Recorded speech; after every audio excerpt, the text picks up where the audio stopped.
state for treated water is $2,800 an acre foot, and they don't have any money in the estimate, the cost for that project. And some of these projects, like Kelly mentioned, are, you know, tens of millions of dollars, and who's going to pay for it? And then when you get to the rate study part, if you look at, and I'm not providing any of that, how they can determine a rate for anything when they haven't even determined what the real costs are of these different projects is ridiculous. And now, you know, you guys, not the current board, but the former board canceled your blended water project, and the big one, which is the Paso blended water, that's one that is so expensive that even in the December meeting, people were freaking out about including Jay Lohr, who pushed this thing for 5 years on his own.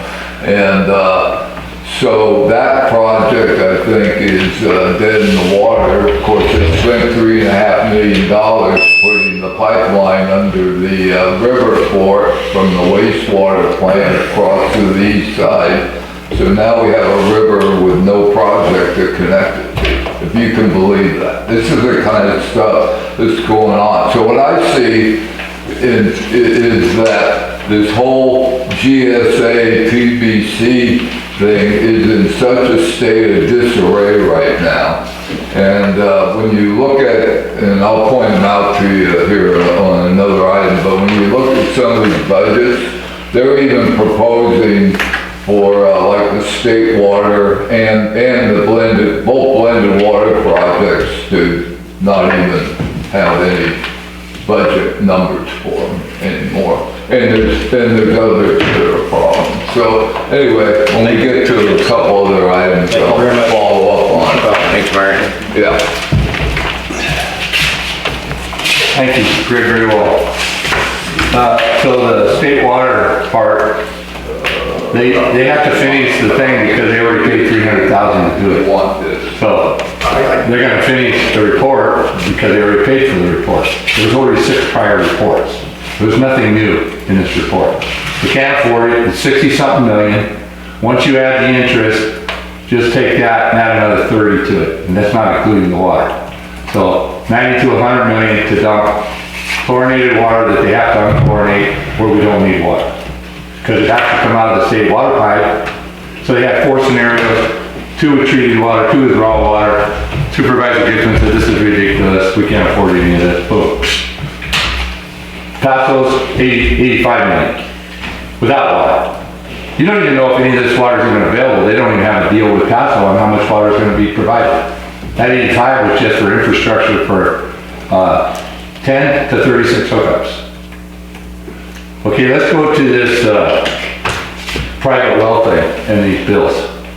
Your general manager just told you you don't want to have to take money from somebody that's on a water meter and pay for somebody else that's somewhere else.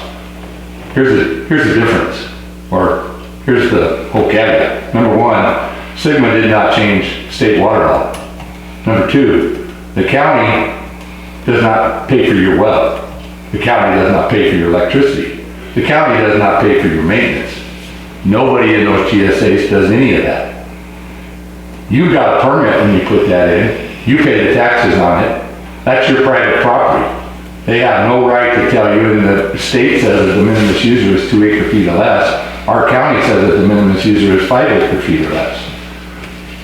Nobody's even using it. A normal household is less than a half acre foot a year. They're not the problem. These guys are looking for somebody else to help pay for their crap. There's 60 people in the San Juan district. That's all they have. There's 160 people in the EPC district. You got 220 people, and the 160 only half of them live here. You got 220 people trying to run the whole basin of 436,000 acres. The irrigated ag is 40,000 acres, using 90% of the water. They need to pay 100% of the problem. Paso Robles uses the majority of the rest of it. They don't use all their Nasi water. They've had water available for Nasi for 11 years. And all those partners have wasted over 10,000 acre feet a year. So they wasted 100,000 acre feet of water they could have used in lieu of pumping, which they didn't. And instead of cleaning their treatment plant and expanding on that in the infrastructure they already had, they want these guys to do something and buy it. We'll continue in a minute. Thank you. Go ahead. Well, I'm gonna wait for that. Is there any other public comment? No. All right. You don't need any directional assist to report, is that right? Just an update, no action required. Okay. Move on to action, number 2, continuation from December 19th, 2024 board meeting, discuss and appoint San Miguel C.S.D. GSA representation to the Paso Basin Cooperative Committee. So this item is to appoint somebody to the member position and or the alternate position. Currently I am the alternate for the PDCC. Previously, Berkeley Baker was the member. So at the previous meeting, the board had expressed the desire to have Mr. Baker retain that seat. I discussed it with Mr. Baker previously, and he is willing to do that until there is a JPA form or some other change occurs at the PDCC. In discussion with legal, that is allowed. We don't have anything specifically preventing that. Other than previously the board had adopted policy to have a director on that position. So if the board's choice is to have Mr. Baker on there, the board would have to take action to make that available to a non-board member and then nominate and appoint that person. Previously, I had expressed interest for both seats to be held by board members. I still am of that opinion. However, if no other person wants to be the alternate, I will remain the alternate. I have no problem doing that. So that's where we are with it. Mr. Baker is here with us tonight, which I appreciate, and whatever you guys want to do. I don't know if Christina wants to add anything regarding appointing a non-board member, but No, we've reviewed the MOA and there's nothing that prevents it. Okay. Thank you for coming, Mr. Baker. Sure. I'm of the opinion that if Mr. Baker is willing and his experience and knowledge of that particular board, I'd happily support him continuing in that role.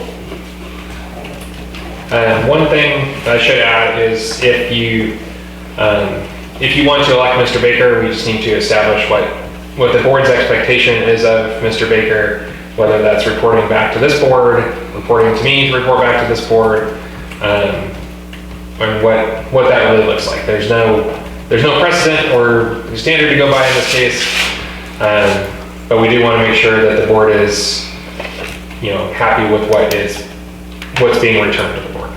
Understood. I guess the question would be to Mr. Baker, what level of involvement or information provision would you be willing to accept? Should I make a public comment? Yes.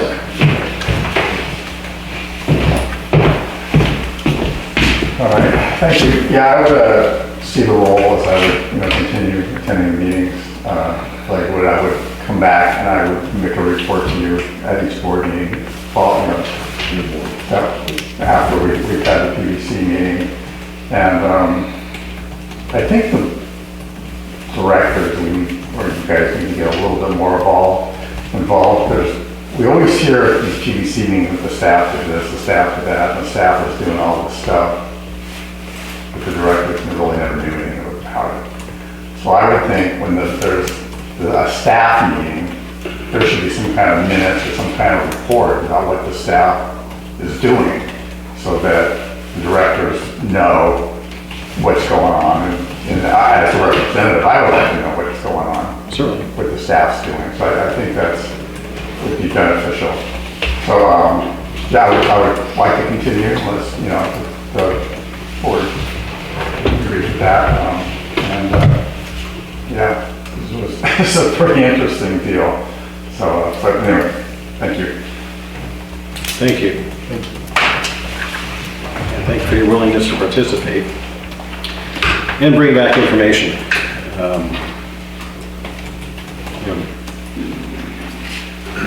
I guess there's a question, are there actions taken at these meetings? I mean, because one person as the director shouldn't be making decisions on behalf of a 5-member board. So are there actions taking place there that should be? So there is action taken at these meetings. Generally, as I reported tonight, most of it's updates on reports that were in progress or completed. The actions taken are generally, well, I'm going to go with are generally within the budget and the scope previously approved by this board. So the budget for the PBCC was approved by this board and all the other boards. So the PBCC performs tasks that were within that budget. The level of effort on our staff or other agency staff is outside of that. So what our staff, myself, our district engineer, or if our legal is involved, that's more of a function of what I'm working on, not necessarily who would be on the PBCC board working on. But the person on the PBCC board is really approving things that are already within the scope approved by this board. I'm not sure if that answers your question. It does, it does. We have other board comments or questions? No, we're going to have public comment, right, before we... Yeah. Yes. No. I don't have any. Director Smiley? Okay. We have public comment. Yes, thank you. Yeah, that you bring up the budget is really interesting. The MOA was designed that the members on that board were from the boards that were going to bring back the information to the rest of their board. Like you guys you changed your meeting from your regular meeting to your GSA meeting. The county hasn't done that in 2 years. There hasn't been a GSA board meeting at the Board of Supervisors in 2 years because Bruce Kitson kicked off Debbie Arnold and John Pashon so he could run it and then get blamed Reedy, who's supposed to be staff for all the basins in the county, not for that particular thing to be his little puppy and be an extra vote on what he wants done without bringing it back to the public. There's a lot of anti-quasi meetings that have been held where he's already made decisions, never brought it up to a vote, and never informed the public of his private meetings. The reasons we know about this is because of minutes we have from those other meetings on what he's agreed to without any public comment. One of the things that I find amazing that I saw in the budget that they were talking about, that I don't know who approved this, they had $50,000 for the attorneys to get together to help develop part of this JPA. When did you guys vote on that? What portion of the $50,000 is yours? Is the $50,000 coming from the grant money? Did you guys pay 3% of the 50? Do you pay 10,000 because there's 5 lawyers? Who approved that? And who approved? We just got a revision of the draft yesterday right before the meeting.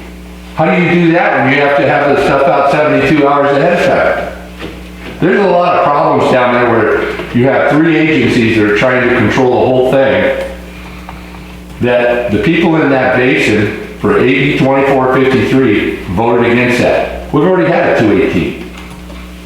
We already had a vote that we don't want the members of the San Juan or the EPC district being in charge of that basin.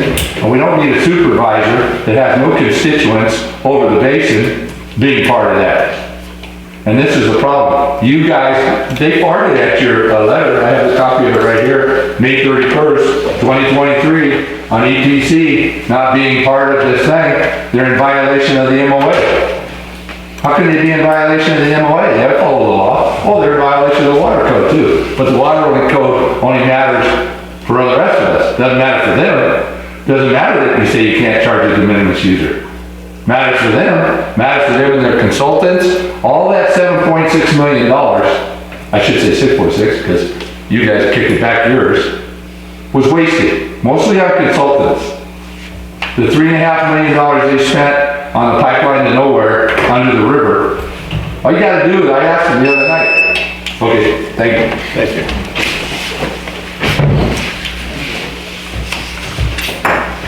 All right, back to the board.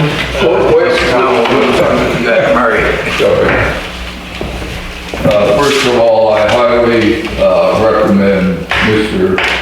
Baker.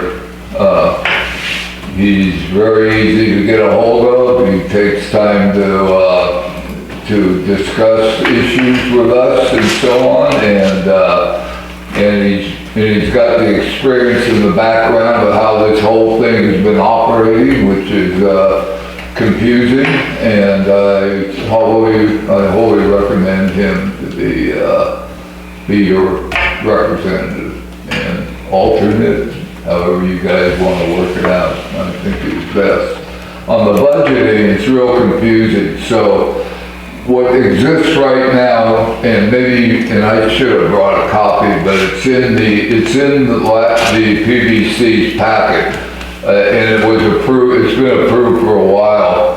So you guys now get of the actual GSC costs that you have to pay. You have 3% of it, and that's still carrying forward. So it's not very much. And there's the 50,000 that Greg mentioned for this GPA, which we'll discuss a little more in a minute, but is one of those items. So, but I'm sure Kelly has that budget if they need to see it. And if not, I can shoot it to you guys. But that's been around, and that goes until July 1st. Then they're going to come up with the new one. The budgets I handed out for you guys are proposed budgets starting next fiscal year.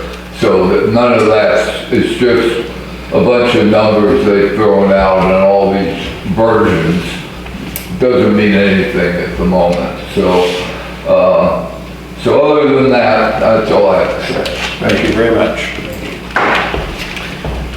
All right, let's bring it back to the board. I'd like to make a motion to appoint Berkeley Baker as a representative for San Miguel Community Services District GSA to the BBC with the understanding that he'll report back to the board and to Kelly, the manager. A second.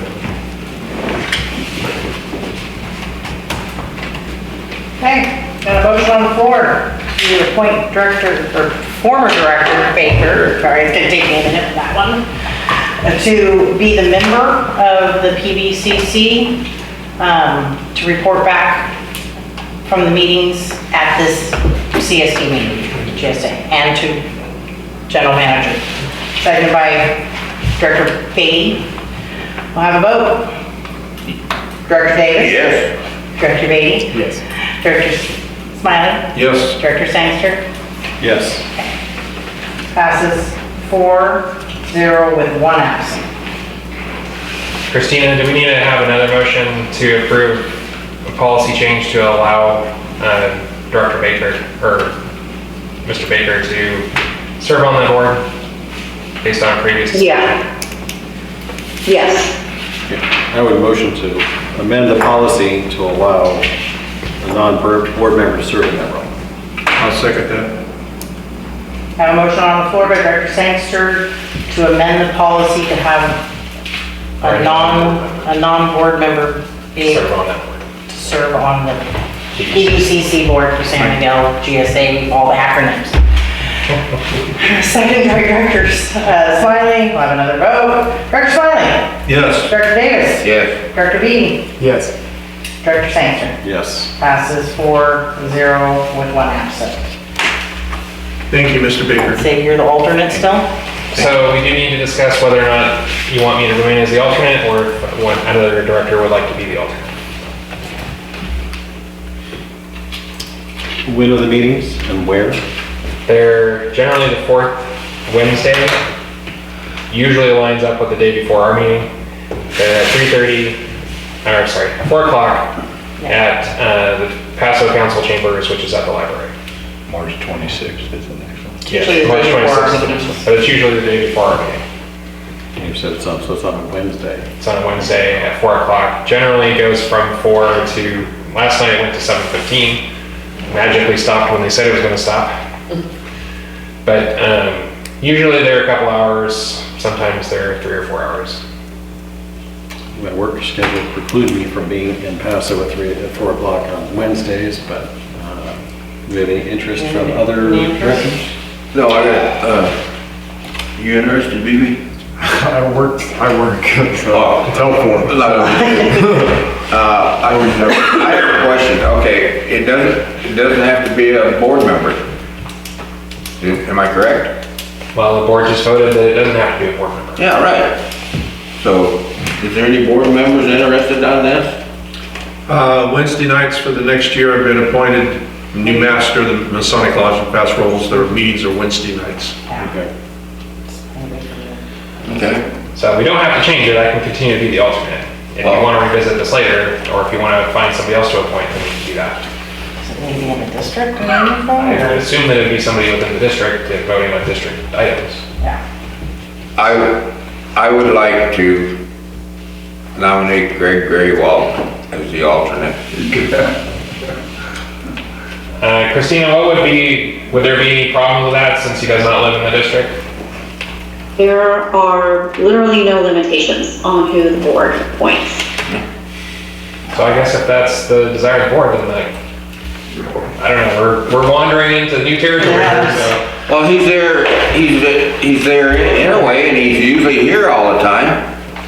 So I nominate Greg Graywald as the alternate. Are you interested in being that person? I would do that for you with the understanding that I will come here and report to you and or the board if Mr. Baker was not there. It's the same deal. Yeah.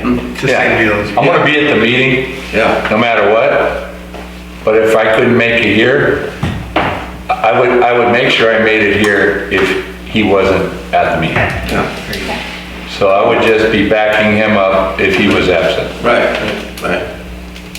Otherwise, I would be sitting out front in the front row like I always do. So we have a motion by Director Davis for Mr. Graywald to be the alternate. Do we have a second? Second. Second by Director Smiling. We have a roll call. Let's have a roll call, and Graywald accepted. Director Smiley, Yes. Director Beatty, Yes. Director Davis, Yes. Director Sangster. Yes. Passes 4-0 with one absent. All right. Make sure We have Baker and Graywald. Public comments, or could we warn you about this guy? I've only been going for 12 years. So.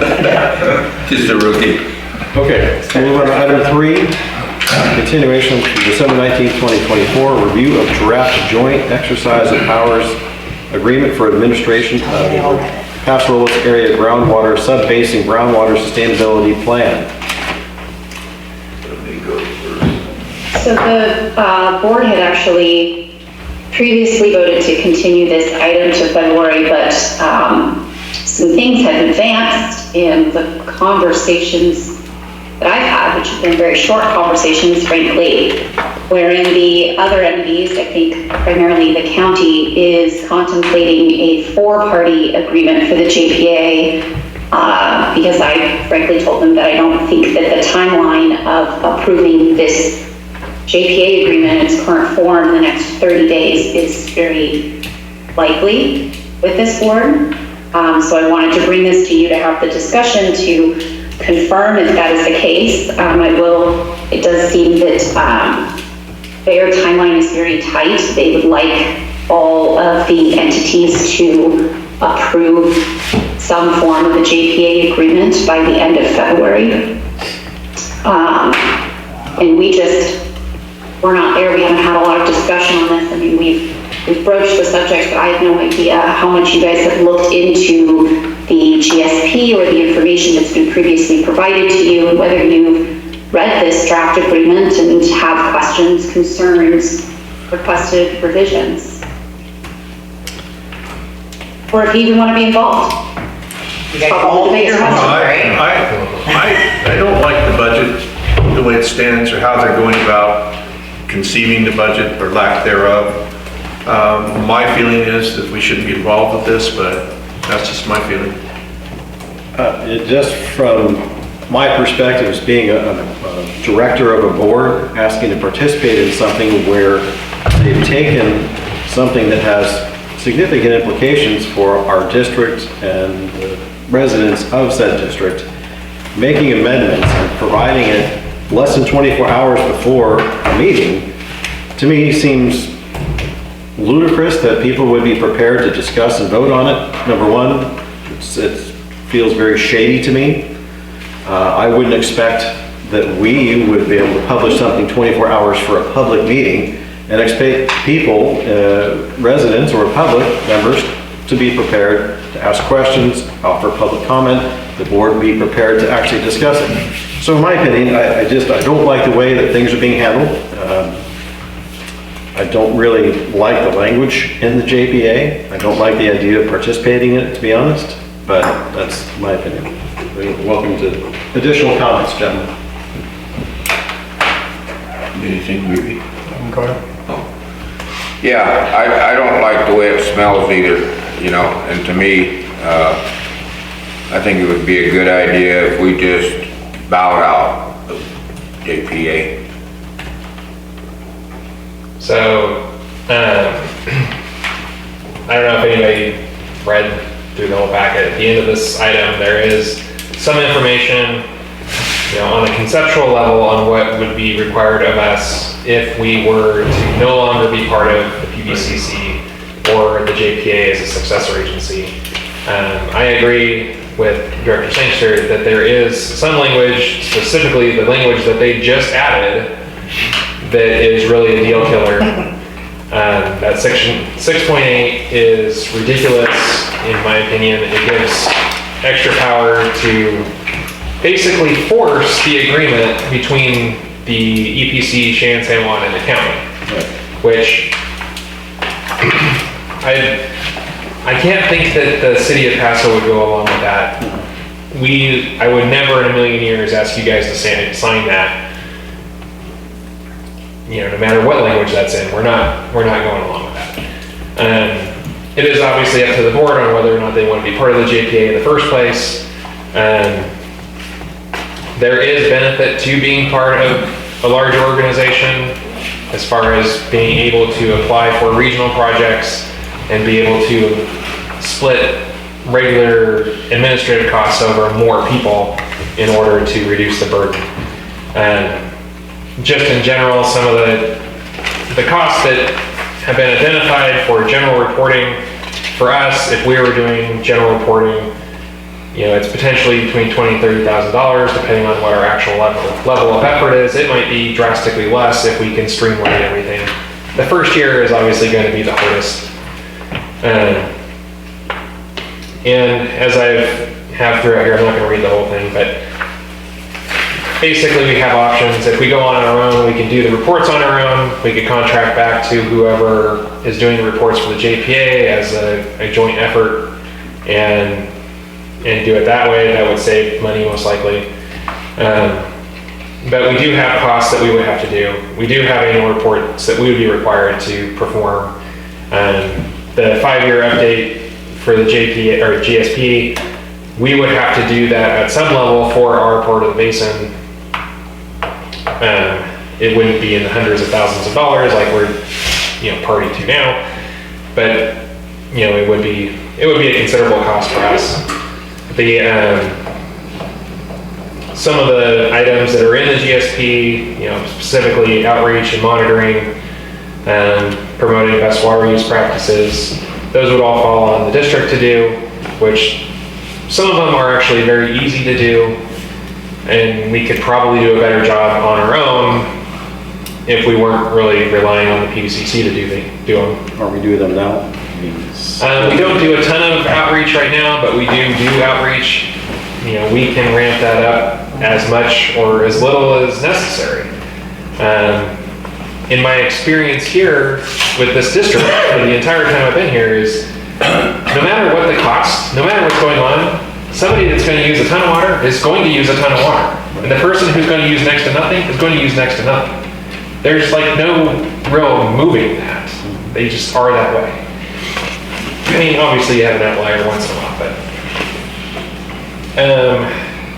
so some of the projects that are, or most of the projects that are in the GSD don't really apply to us. We wouldn't be able to do them. We would have to come up with other projects to satisfy conservation or, you know, groundwater mitigation, which we can do.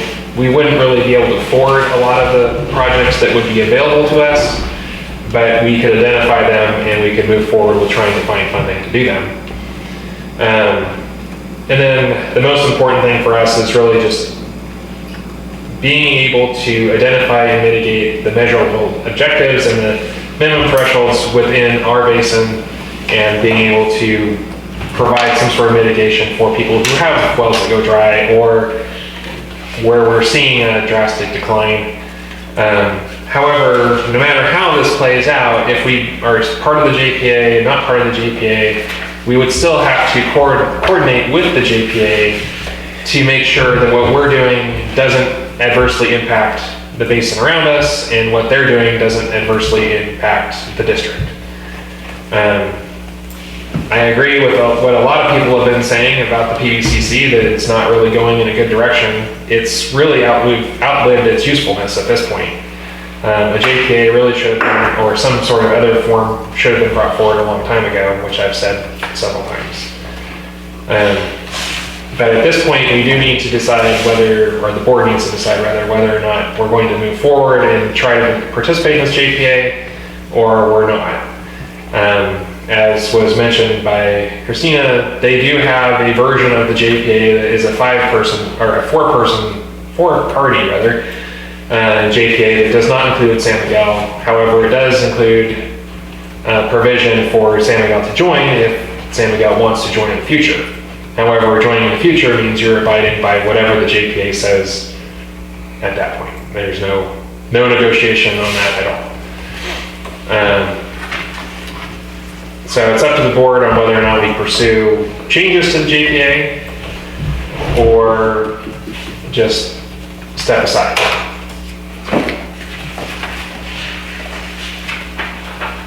I don't think it's something that anyone should rush into. This is, I mean,